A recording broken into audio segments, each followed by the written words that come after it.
नमस्कार प्यारे बच्चों। और कैसे हैं आप लोग? देखिए, आज फिर मैं सुरुचि श्रीवास्तव आप सबके सम्मुख एक नए चीज़ के साथ उपस्थित हूँ। नई चीज़ में क्या है?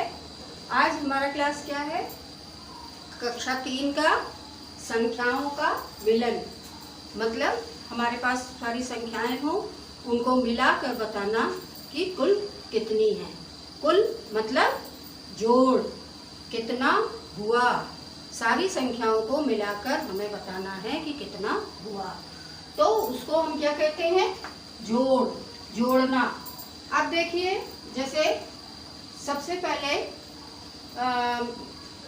4 बच्चे आपस में बैठे हुए हैं। चित्र में देखिए आप, 4 बच्चे आपस में बैठे हुए हैं और वो बातचीत कर रहे हैं एक दूसरे से। बातचीत में वो क्या बातचीत कर रहे हैं? वो बता रहे हैं कि मेरे घर में कितने लोग हैं, मेरे घर में कितने लोग हैं। तो ऐसी बातचीत में एक बच्चे ने दूसरे बच्चे से पूछा कि तुम्हारे घर में कितने लोग हैं। तो उसको बताने में समय लग रहा है, तो उसने किस तरह बताया, वो उसका देखिए तरीका। उसने सबसे पहले गिना, शुरू से ऊपर से गिनना शुरू किया।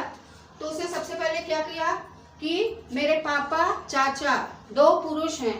उसने लिख लिया पुरुष, पापा, चाचा।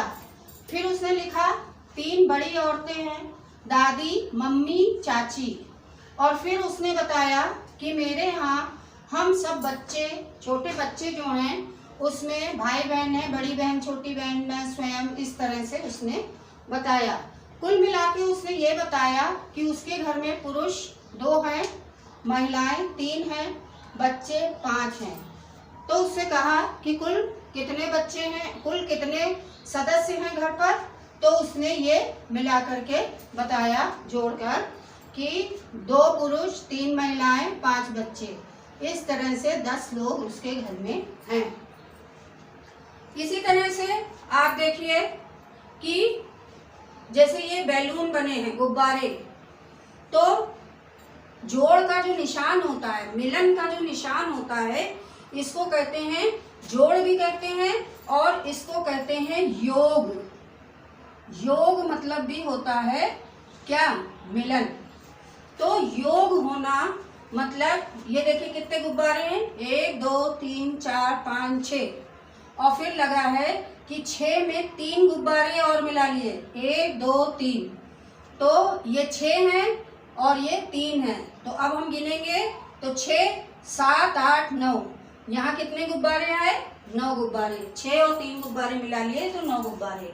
इसी तरह अब एक देखिए कि 2 बच्चे आपस में बात कर रहे हैं। एक शमा है और एक रौनक है।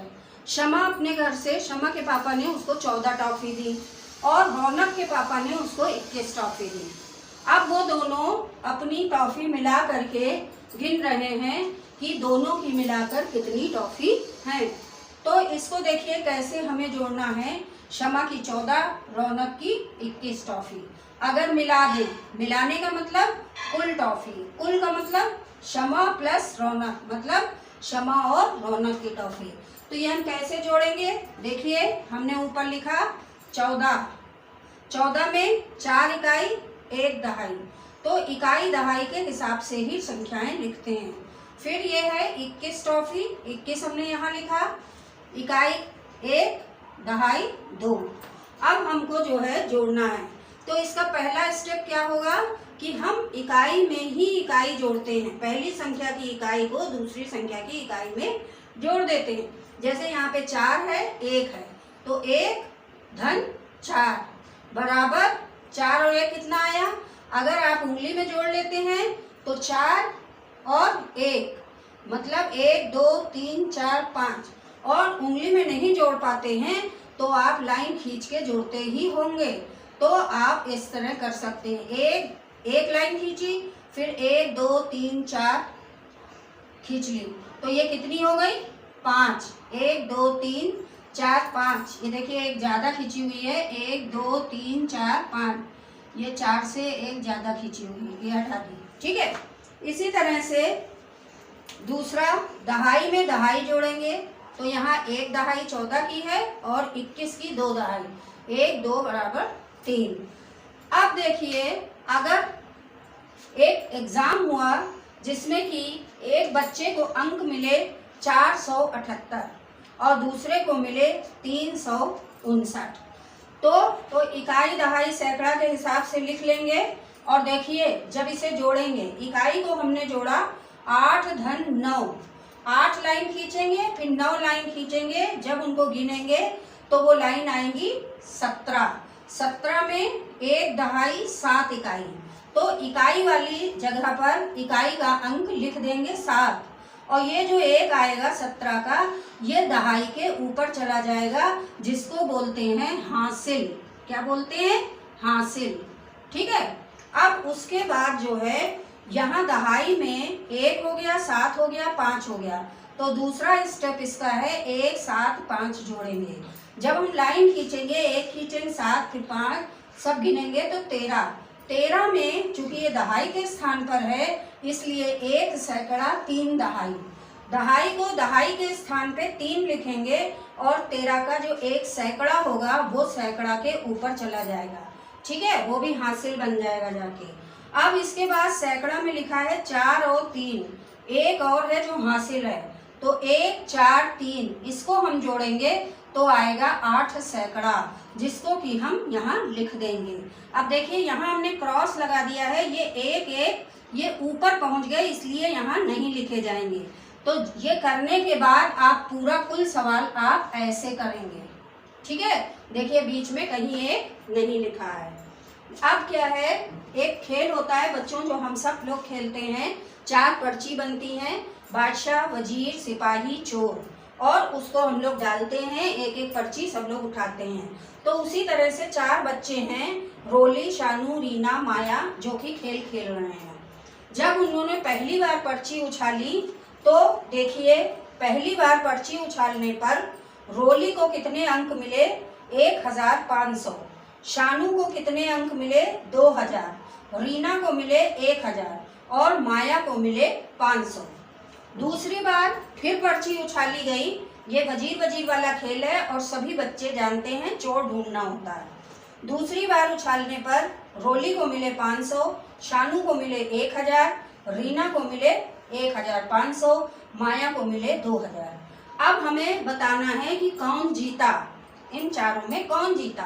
तो जीतने में जिसके अंक सबसे ज्यादा वही जीतेगा। तो हमने रोली के अंक जोड़े, इकाई दहाई सैकड़ा लिखा है, 1500 और 500। जब जोड़ा, 0 का 0, 0 का 0, अब ये 5 और 5 10, 10 के 0 हासिल लगे 1, जैसे यहाँ पे करा आपने। फिर 1 और 1 2, ये आया 2000। इसी तरह हमने शानू का किया तो जोड़ने पर आया 3000, और रीना का किया तो आया 2500, माया का किया तो 2500। तो जीता कौन? सबसे ज्यादा किसका है? शानू का, यानी शानू जीत गया। अब इसी तरह से आप देखिए, हम आपको कायदे से बिल्कुल जोड़ करना सिखाते हैं कि 4345 ईंटें और 3898 ईंटें मिलकर कुल कितनी ईंटें होंगी। तो इसमें हमने क्या किया, 4345 लिखा और 3898। हमने बताया अंक के नीचे ही अंक लिखा जाएगा, इकाई, दहाई, सैकड़ा, हजार। अब सबसे पहला स्टेप है कि इकाई के अंक हम जोड़ते हैं 8 और 5। जब 8 लाइन खींची और 5 और गिना तो 8 और 5 13 आया। 13 में 1 दहाई है, 3 इकाई है। इकाई वाला इकाई के स्थान पे 3 लिख देंगे, और ये जो दहाई का अंक है ये दहाई में ऊपर हासिल के रूप में चला जाएगा। अब हमने दहाई की लाइन देखेंगे, 4 और 9 लिखा है और साथ में 1 अंक और है, तो 1 4 9, इनको हम जब जोड़ेंगे, जब मिलाएंगे तो ये बनेगा 14। अब चूंकि ये दहाई के अंक में है, दहाई में लिखा है, इसलिए ये इसका 1 सैकड़ा में जाएगा और 4 दहाई होगी। दहाई दहाई की जगह लिखी होगी और ये जो सैकड़ा का अंक होगा ये सैकड़ा में हासिल के रूप में चला जाएगा। फिर यहाँ पर सैकड़ा का जब हम जोड़ेंगे तो ये 1 है, 3 है, 8 है, 1 3 8, इसको जब हम जोड़ेंगे, लाइन खींचेंगे तो ये आएगा 12। 12 जब आया, चूंकि ये सैकड़ा के स्थान पे है इसलिए इसका 1000 होगा और 2 सैकड़ा होगा। तो सैकड़ा वाला सैकड़े की जगह लिखेंगे और जो 1000 आएगा वो 1000 के लिए हासिल में चला जाएगा। अब ये 1000 देखिए, चौथा स्टेप इसका, 1 को 4 और 3 के साथ जोड़ेंगे, 1 4 3, तो 4 और 3 7 1 8, ये 8000 आएगा। अब चूंकि आगे संख्या नहीं है और ये 2 अंक वाली संख्या बनी भी नहीं, तो इसलिए ये 8000 होगा। अब इसको जब हमने ऐसे कर लिया तो ये हम क्रॉस क्रॉस क्रॉस इसलिए लगा देते हैं कि ये यहाँ पर लिखना नहीं है, ये केवल हमने आपको समझाने के लिए करा। जब आप इस तरह अभ्यास कर लेंगे तो आप सीधा सीधा जोड़ सकते हैं। देखिए 8 5 13 के 3 हासिल लगे 1, 9 4 13 और 1 14 4 हासिल लगे 1, 8 3 11 और 1 12 के 2 हासिल लगे 1, 4 3 7 और 1 8। ये आपका आ गया आंसर। अब आपको संख्याओं का मिलन यानी योग, मिलन मतलब जैसे हम 2 लोग मिलते हैं उसी तरह से संख्याएं भी आपस में मिल जाती हैं और मिल करके एक नया अंजाम होता है। तो वही चीज़ जो है यहाँ पे संख्याओं के योग में है। मुझे आशा है कि आप सब ये संख्याओं का योग अच्छी तरह समझ गए होंगे और अब आप घर में अपने तरह तरह की संख्याएं लेके, तरह तरह के एग्जाम्पल लेकर के उनका जो है योग करेंगे, जोड़ेंगे, पहाड़ों से लेके संख्याएं जोड़ेंगे और खूब अभ्यास करेंगे, घर में खूब अभ्यास करेंगे। घर से बाहर नहीं निकलेंगे क्योंकि कोविड का दौर चल रहा है। आप घर में रहेंगे, सुरक्षित रहेंगे, मास्क का इस्तेमाल करेंगे और डिस्टेंस मेंटेन रखेंगे, दूरी बनाएंगे और वैक्सीनेशन जरूर कराएंगे जो भी 18 साल से ऊपर हैं। और यदि आपको हमारा ये वीडियो लगभग पसंद ही आया होगा उसे लाइक करें, शेयर करें और हमारे चैनल पर अगर नए हैं तो प्लीज़ प्लीज़ प्लीज़ उसे सब्सक्राइब करें। धन्यवाद।